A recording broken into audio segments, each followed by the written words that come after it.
Les coulisses de la télévision recèlent parfois des secrets si bien gardés qu'ils finissent par transformer notre perception des œuvres qui ont bercé notre enfance. Pour toute une génération de téléspectateurs à travers le monde, certaines figures du petit écran incarnent une forme de stabilité absolue, un repère immuable dans le paysage culturel de la fin des années 80 et de la décennie 90. Lorsque l'on évoque les comédies familiales américaines qui ont su traverser les frontières et s'imposer dans le cœur de millions de foyers, un titre revient invariablement sur toutes les lèvres. Une mélodie joyeuse et nostalgique résonne immédiatement dans les mémoires, et un visage de père idéal se dessine instantanément. Ce patriarche de fiction, à la fois protecteur, attentionné, maniaque de la propreté et profondément aimant, est devenu le symbole même de la bienveillance parentale à la télévision. Pourtant, ce que le public a longtemps considéré comme une évidence absolue, comme une alchimie naturelle, née dès les premiers instants de la création de la série, repose en réalité sur un immense malentendu historique et sur un bouleversement de dernière minute qui aurait pu changer à jamais le destin de ce programme culte. Les révélations qui ont émergé récemment viennent bousculer toutes nos certitudes et nous rappellent que le succès d'une œuvre majeure ne tient souvent qu'à un fil, à un alignement improbable de planètes ou à la décision cruciale d'un producteur obstiné qui refusait de baisser les bras face aux obstacles de l'industrie. Si vous aimez plonger dans les secrets les plus fascinants de l'histoire de la télévision et découvrir l'envers du décor de vos programmes préférés, n'hésitez pas à vous abonner à notre chaîne et à activer les notifications pour ne manquer aucun de nos prochains récits captivants. Imaginez un instant que l'homme que vous avez vu grandir, vieillir, conseiller ses enfants et faire rire le monde entier n'ait jamais dû occuper ce rôle. Qu'un autre comédien ait en fait endossé le costume de ce père emblématique. Qu'un pilote entier ait été mis en boîte, validé par les responsables de la chaîne, avant d'être totalement balayé par les vents du destin. C'est l'histoire d'un rendez-vous manqué qui s'est transformé en un triomphe planétaire. Mais c'est aussi l'histoire d'un homme de l'ombre qui a touché du doigt la gloire absolue avant de voir son rêve américain s'évanouir au détour d'un simple coup de téléphone dans une cabine publique au milieu de nulle part. Les fans de la première heure sont aujourd'hui sous le choc en découvrant les détails de cette transition invisible qui est restée enfouie dans les archives des studios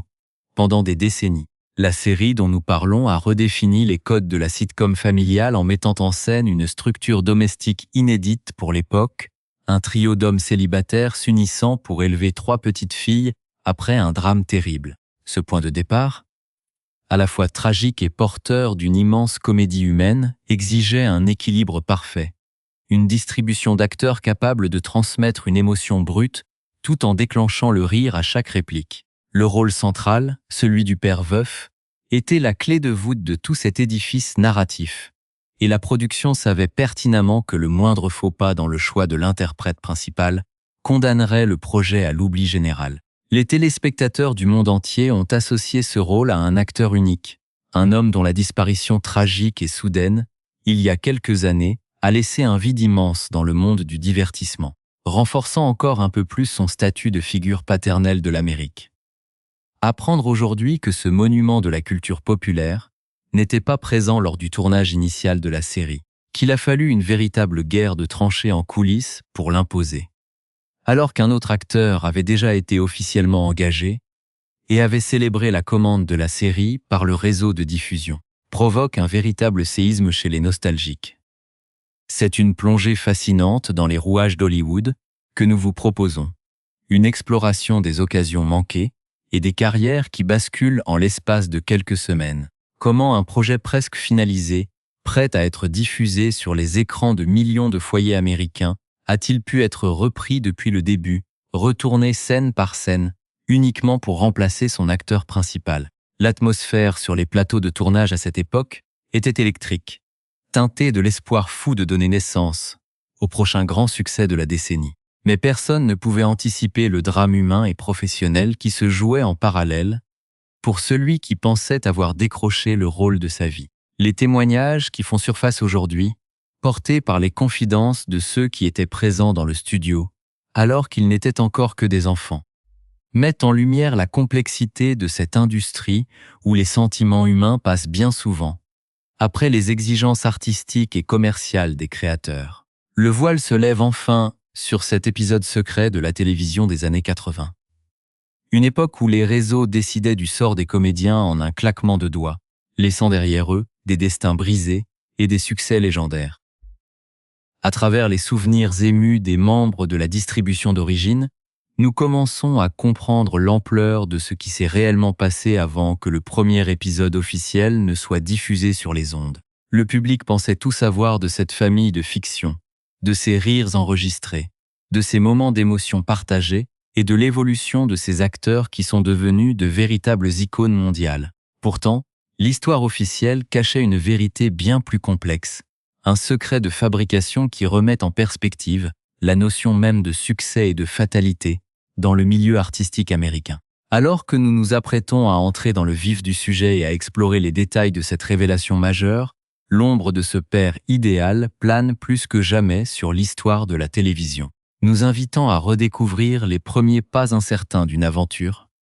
qui allait changer le quotidien de millions de personnes à travers le globe. La vérité derrière ce mystère industriel a éclaté au grand jour lors d'une récente émission de podcast. Un espace de discussion privilégié, où les langues se délient souvent après des décennies de silence professionnel. C'est Jodie Sweetin, l'actrice qui incarnait la pétillante petite fille du milieu, Stephanie Tanner, qui a choisi de révéler les détails de ce secret d'historien de la télévision. Aujourd'hui âgée de 44 ans, la comédienne est revenue avec une grande franchise sur les premiers instants de cette aventure créative, expliquant à un public incrédule que toute l'équipe originale avait tourné un épisode pilote complet avec un tout autre père de famille. Cet homme s'appelait John Posey, un acteur que l'on a pu apercevoir bien des années plus tard dans des productions fantastiques comme la série Teen Wolf, mais qui, à la fin des années 80, tentait de faire sa place dans le paysage encombré d'Hollywood. Dans ses souvenirs, la comédienne décrit John Posey comme un être humain absolument charmant, d'une douceur remarquable et d'une bienveillance constante envers les enfants présents sur le plateau, ce qui rend la suite des événements encore plus cruelle pour ce professionnel de l'ombre. Pourtant, le créateur et producteur de la série, Jeff Franklin, avait une idée extrêmement précise de ce qu'il recherchait pour incarner le cœur émotionnel de son programme. Et cette idée portait un nom bien précis depuis le premier jour. L'élu de son cœur artistique était Bob Saget, un humoriste de stand-up dont le style incisif sur scène contrastait ironiquement avec l'image de pureté absolue qu'exigeait le rôle du patriarche veuf. Le problème majeur qui s'est posé à l'époque était une simple mais redoutable question d'agenda et d'engagement contractuel croisé. Un écueil classique mais souvent fatal dans le milieu de la production audiovisuelle. Bob Saget était alors solidement engagé auprès du réseau concurrent CBS, où il co-animait une émission matinale quotidienne intitulée The Morning Program, une situation qui le rendait totalement indisponible pour tourner un quelconque pilote de comédie pour une autre chaîne. C'est face à cette impossibilité matérielle que les directeurs de casting s'étaient résolus à chercher une alternative à travers tout le pays, passant au peigne fin les agences de comédiens pour dénicher la perle rare, capable de porter ce projet ambitieux. John Posey, qui faisait alors fureur au sein d'un groupe de comédie satirique très en vogue, s'était présenté aux auditions sans se douter une seule seconde qu'il n'était en réalité qu'un choix de second plan dans l'esprit des décideurs. Les producteurs exécutifs cherchaient désespérément un profil particulier, naviguant entre des comédiens établis comme Paul Reiser et d'autres talents émergents, avant de jeter leur dévolu sur Posey qui offrait une énergie différente, chaleureuse et naturelle. L'acteur a raconté par la suite qu'il ressentait un certain mystère autour de sa sélection, car son style de jeu et sa personnalité globale ne présentaient absolument aucune similitude avec l'humour cynique et décalé de Bob Saget ou de Paul Reiser. Le tournage du pilote initial s'est déroulé dans des conditions classiques, avec toute la jeune distribution, incluant les toutes jeunes sœurs Olsen, qui se partageaient le rôle du bébé de la maison. Une expérience intimidante pour John Posey, qui découvrait l'univers des sitcoms multicaméra. L'acteur s'est souvenu de la difficulté technique de porter un véritable nourrisson dans ses bras tout au long des scènes, tout en essayant de trouver ses repères comiques, d'apprendre son métier sur le tas face à un public de techniciens et de responsables de studio attentifs. Malgré son manque d'expérience relative dans ce format bien spécifique, l'alchimie générale de l'équipe avait fonctionné au-delà des espérances, à tel point que les dirigeants du réseau ABC avaient été séduits par le concept et avaient pris la décision officielle de commander la série pour une saison complète. Pour John Posey, c'était le début de la gloire, la concrétisation de années de travail acharné, l'assurance de voir son visage affiché sur les écrans de tout le pays à la rentrée suivante, et la promesse d'une sécurité financière durable pour les siens.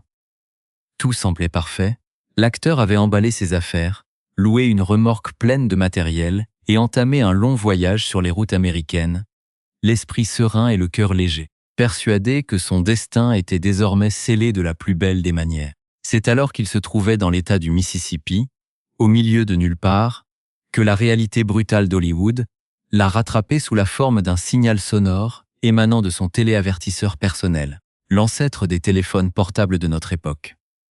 Intrigué, le comédien s'est arrêté dans une station-service, s'est engouffré dans une cabine téléphonique publique traditionnelle, comme on en trouvait le long des autoroutes américaines, et a composé le numéro de son agent artistique pour prendre des nouvelles de la production. C'est au cours de cette conversation téléphonique banale, entre le bruit des camions qui passaient sur le goudron et la chaleur étouffante du sud, que le monde de John Posey s'est effondré en l'espace de quelques secondes à peine. Son agent,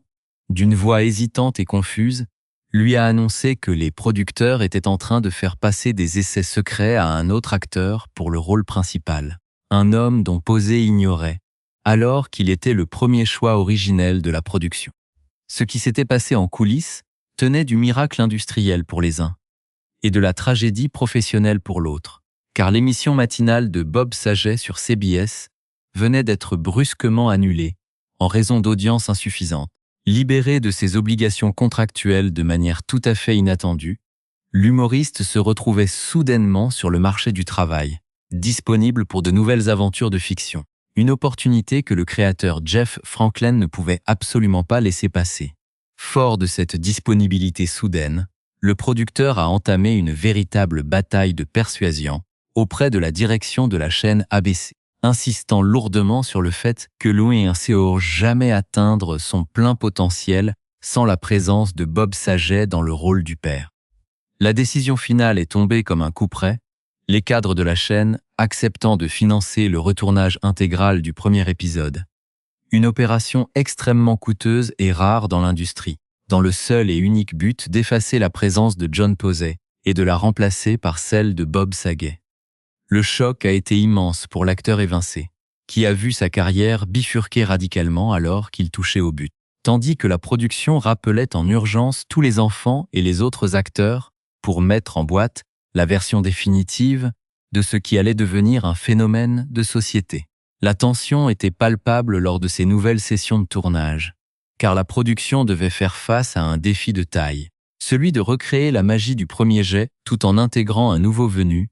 qui apportait une dynamique radicalement différente à l'ensemble du groupe. Cette transition brutale restait cachée derrière les rires enregistrés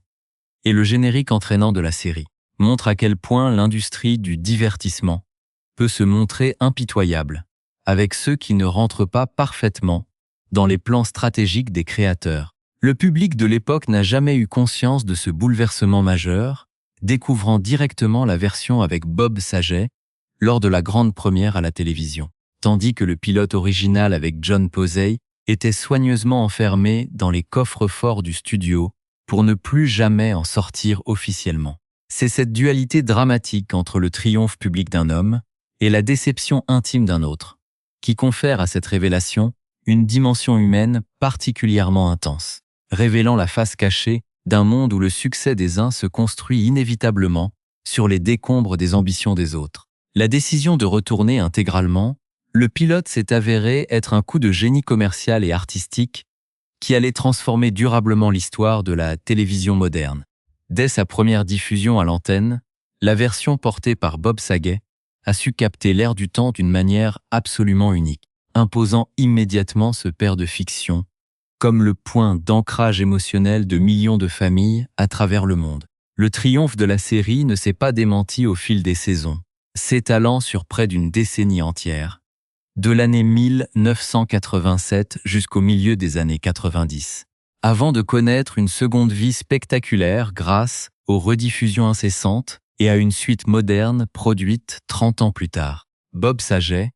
a su insuffler au personnage une dimension humaine inoubliable, mêlant ses névroses personnelles, son obsession légendaire pour l'ordre et le rangement, et une tendresse infinie qui crevait l'écran à chaque fois qu'il s'adressait à ses 3 filles de fiction. L'importance de ce rôle a dépassé de loin le simple cadre du divertissement hebdomadaire, car pour beaucoup d'enfants ayant grandi à cette époque, ce salon chaleureux de San Francisco représentait un havre de paix, un modèle de cellule familiale moderne et solidaire face aux épreuves de l'existence. Parallèlement à ce succès phénoménal, Bob Saget a également assis sa popularité en devenant le présentateur emblématique d'une émission de vidéos d'amateurs qui a cartonné durant toute la décennie suivante, consolidant son statut d'homme le plus rassurant et le plus apprécié du paysage audiovisuel américain. Son parcours artistique, qui avait débuté dans les clubs de stand-up sombres et irrévérencieux de la côte Est, a trouvé sa consécration ultime dans cette figure de père idéal.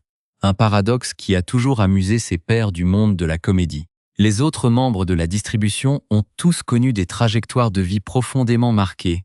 par cette aventure hors du commun, grandissant sous l'œil attentif des caméras et du public, créant des liens indéfectibles qui ont survécu bien après l'arrêt définitif des tournages. Les petites sœurs Olsen sont devenues de véritables icônes de la mode et des femmes d'affaires accomplies, tandis que Jodie Sweetin et Candace Cameron Bure ont continué à faire vivre cet héritage à travers leurs projets respectifs et leur participation active à la suite de la série sur les plateformes de diffusion modernes. L'annonce de la disparition soudaine de Bob Saget au début du mois de janvier de l'année 2022 a provoqué une onde de choc internationale et une immense vague d'émotions collectives au sein de la communauté des fans et des professionnels du spectacle. L'acteur, alors âgé de 65 ans, venait tout juste de remonter sur scène pour une grande tournée de stand-up à travers le pays, exprimant sur ses réseaux sociaux sa joie profonde de retrouver son premier amour artistique et de vibrer à nouveau face au rire du public. Il a été retrouvé sans vie dans sa chambre d'hôtel de Floride, après avoir donné une performance de plus de 2 heures la veille au soir, un spectacle plein d'énergie et de générosité qui restera comme son ultime cadeau à ses admirateurs. Les rapports médicaux publiés par la suite ont révélé que le comédien avait succombé à un traumatisme crânien consécutif à une mauvaise chute accidentelle survenue dans sa chambre, une fin tragique et brutale qui a laissé ses proches, sa femme Kelly Rizzo et ses 3 véritables filles dans un immense désarroi. Les hommages qui ont afflué du monde entier à la suite de ce drame ont mis en lumière la générosité légendaire de l'homme derrière la star. Un artiste qui passait son temps à soutenir des causes caritatives et à prendre soin de ses anciens camarades de jeu qu'il considérait comme sa seconde famille. C'est précisément à la lumière de cet héritage immense et de cette affection universelle que les récentes révélations concernant le remplacement de John Posey